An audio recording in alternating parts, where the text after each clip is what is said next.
Rdeča nit prireditve, ki so jo oblikovali učenci in učitelji tamkajšnje osnovne šole Mirana Jarca in glasbene šole Črnomelj, je bila folklora.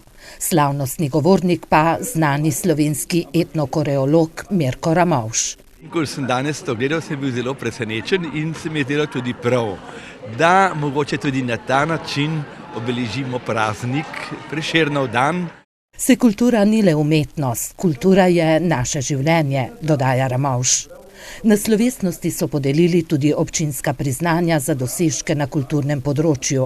Župančičevo diplomo so prejeli pripovedovalka, ilustratorka, gledališčnica in knjižničarka Breda Kočevar, igralka, voditeljica in mentorica Mojca Breznik, snemalec in fotograf Tomislav Urh, profesorica Vesna Fabjan, ki je na področju plesa več kot zaznamovala belokranjsko okolje, ter strokovni vodji otroške folklorne skupine Dragatuš, Nataša Šuštarič-Bradač in Nataša Žalec-Sever, ki sta folklori predani že od osnovnošolskih let.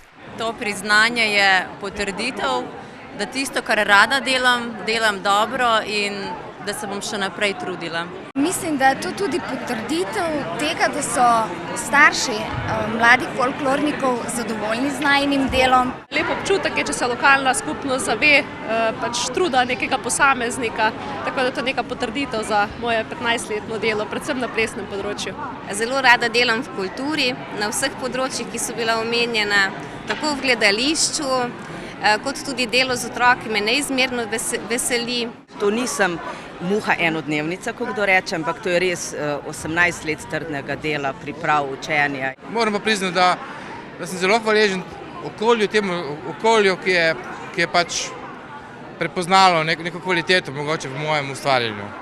Priznanje pa je seveda tudi velika vzpodbuda za nadaljnje delo, so poudarili vsi dobitniki Župančičevih diplom.